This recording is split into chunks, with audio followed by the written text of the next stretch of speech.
कक्षा में प्रतिपुष्टि का क्या सार्थकता है या क्या महत्व है?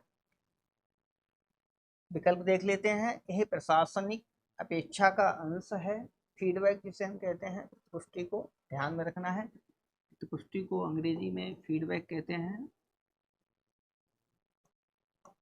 विकल्प बी है बालकों के अधिगम स्तर के बारे में अभिभावकों को सूचित करना। विकल्प सी आत्मनिरीक्षण और अग्रेतर सुधार की गुंजाइश। ऑप्शन डी विद्यालय के अनुदान को स्वीकृत करना।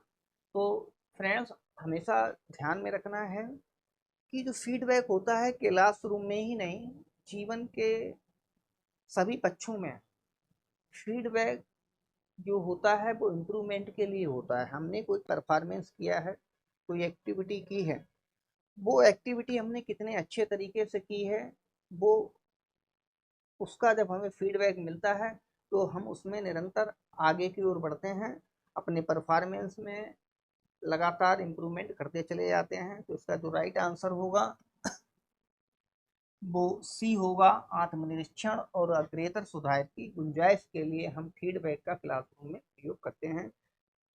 नेक्स्ट क्वेश्चन है क्वेश्चन नंबर 20। यदि कक्षा में एक मानसिक मंदित बालक पाया जाए तो ऐसे में अध्यापक को क्या करना चाहिए? ये भी इंपॉर्टेंट क्वेश्चन है। क्वेश्चन नंबर 20, मानसिक मंदित बालक, ऐसे बालक का उत्तर ना देने पर अपमान करना चाहिए। बिल्कुल नेगेटिव एटीट्यूड होगा ये। शिक्षण की गति धीमी रखनी चाहिए और पढ़ाए हुए पाठ को बार बार दोहराना चाहिए। ये ठीक है, तो इसका राइट आंसर बी होगा। अन्य विकल्पों पे भी चर्चा कर लेते हैं। एक सामान्य गति से शिक्षण कार्य करते रहना चाहिए। यदि हम सामान्य गति से शिक्षण कार्य करते चले जाएंगे तो बैकवर्ड चिल्ड्रन है वो मुख्य धारा में नहीं आ पाएंगे और वो पीछे हो जाएंगे, और जो प्रतिभाशाली बच्चे होंगे क्लासरूम में वो आगे बढ़ते चले जाएंगे, सामान्य बच्चे भी आगे बढ़ते चले जाएंगे।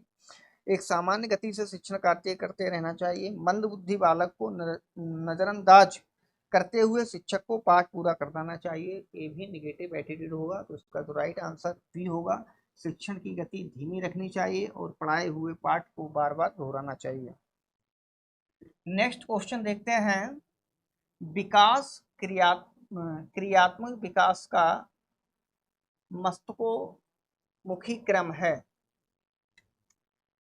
ये टॉपिक मैंने कल ही बताया था कि विकास की जो प्रकृति होती है वो सिर से पैर की ओर होती है।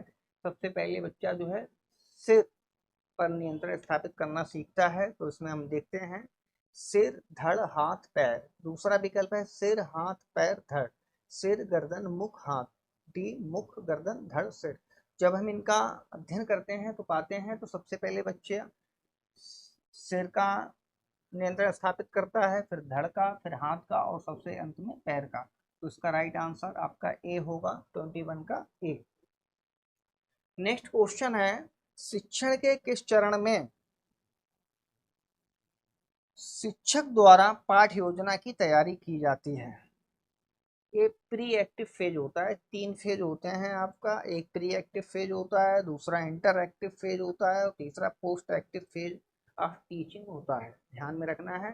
तो जो लेसन प्लानिंग होती है ये प्री एक्टिव फेज में होता है। इंटर एक्टिव फेज में हम क्लासरूम में प्रवेश करते हैं और छात्रों के साथ इंटरेक्शन करते हैं, अंतःक्रिया करते हैं, उनके साथ अध्ययन करते हैं।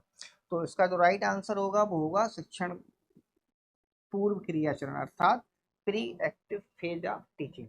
नेक्स्ट क्वेश्चन देखते हैं। क्वेश्चन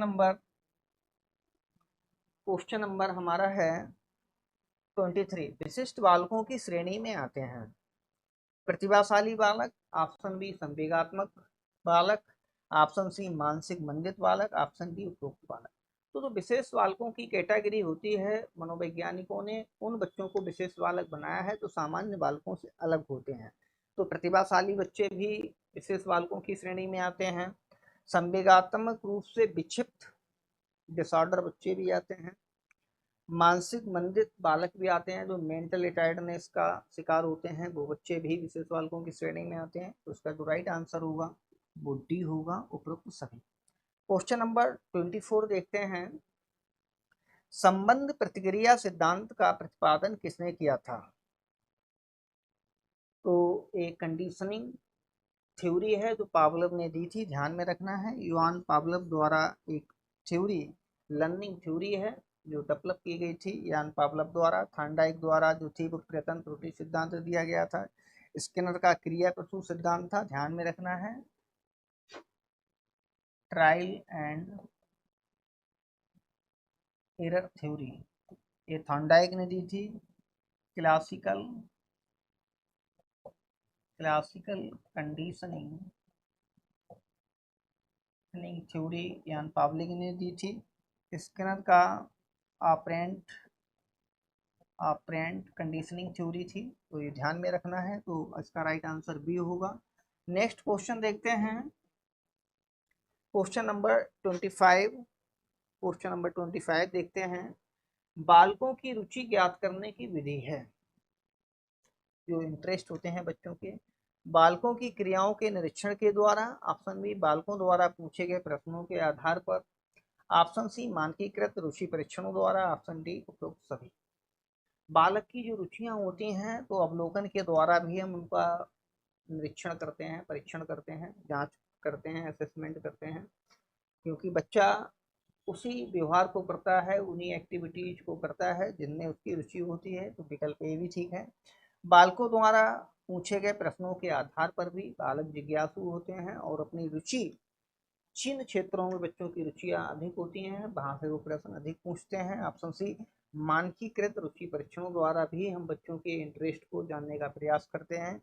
तो इसका राइट आंसर डी होगा। क्वेश्चन नंबर 25 का जो राइट आंसर होगा वो डी होगा। नेक्स्ट क्वेश्चन देखते हैं, क्वेश्चन नंबर 26। बच्चे जैसे जैसे अपने संसार को कुशलता से खोजते हैं वे अपने ज्ञान का निर्माण करते चले जाते हैं। ये जीन पियाजे का स्टेटमेंट है, ध्यान में रखना है। जीन पियाजे ने बच्चों को नन्हा मनोवैज्ञानिक कहकर पुकारा था और उन्होंने कहा था कि बच्चे जो हैं अपने संसार का निर्माण स्वयं करते हैं, संसार का ज्ञान प्राप्त करते हैं, खोज करते हैं। तो इसका राइट आंसर सी होगा। नेक्स्ट क्वेश्चन है क्वेश्चन नंबर 27। शिक्षण प्रक्रिया में निम्नलिखित में से किसका भली प्रकार ध्यान रखना चाहिए? बहुत इंपॉर्टेंट क्वेश्चन है। विद्यार्थियों की सक्रिय सहभागिता का, विषय वस्तु की घटनाई स्तर का, अनुशासन और नियमित उपस्थिति का, गृह कार्य का, जांच का। अब ये भी क्वेश्चन पेडागोजिकल एनालिसिस पर आधारित है, ध्यान में रखना है। चारों चीजों को हमें ध्यान में रखना है, चारों चीजें इंपॉर्टेंट है। लेकिन ऐसे क्वेश्चंस में हम मोस्ट सूटेबल आंसर की तलाश करते हैं, जो सर्वाधिक इम्पैक्टफुल विकल्प होता है, आंसर होता है। तो इसमें जब हम देखते हैं क्लासरूम में अगर बच्चों की सक्रिय सहभागिता का हमें ध्यान में रखना चाहिए। ऐसा ना हो कि बच्चे केवल पैसिव लिसनर बन के रह जाएं।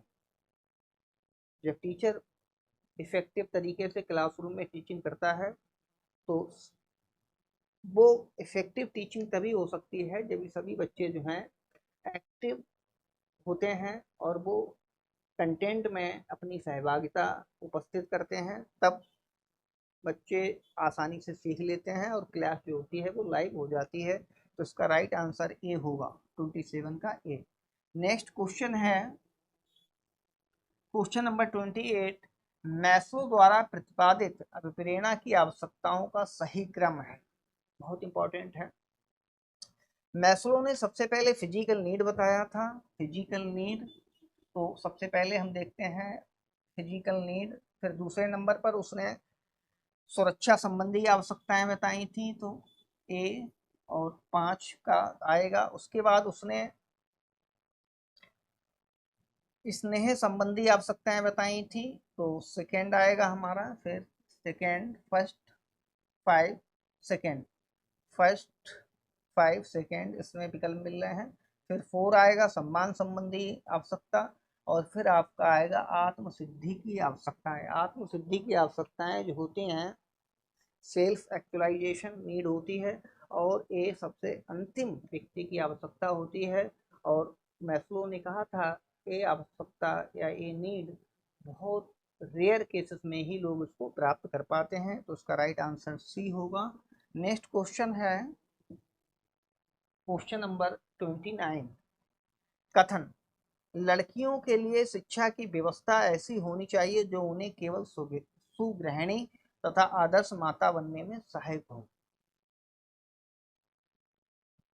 ऑप्शन ए अनुसंधान आधारित धारणा है, ऑप्शन बी सत्य धारणा है, ऑप्शन सी लैंगिक पूर्वाग्रह पर आधारित धारणा है, ऑप्शन डी उपरोक्त सभी। तो इसका जो राइट आंसर होगा ये लैंगिक पूर्वाग्रह पर आधारित एक धारणा है। पहले से ही हम ये एज्यूम कर लेते हैं कि लड़कियां इस कार्य को करेंगी, लड़के इस कार्य को करेंगे, तो एक लैंगिक पूर्वाग्रह पर आधारित धारणा है। ऐसा नहीं है, कोई भी काम कोई भी कर सकता है, लड़की भी कर सकती है और लड़के भी कर सकते हैं। तो इसका राइट आंसर सी होगा। नेक्स्ट क्वेश्चन देखते हैं, क्वेश्चन नंबर 30। शिक्षक के लिए वंशानुक्रम में वातावरण का ज्ञान आवश्यक है। इंपॉर्टेंट क्वेश्चन है, लास्ट क्वेश्चन है। यह बालकों की व्यक्तिगत भिन्नता को जानने में सहायक है। ऑप्शन बी, यह बालकों की योग्यता को पहचान करने में सहायक है।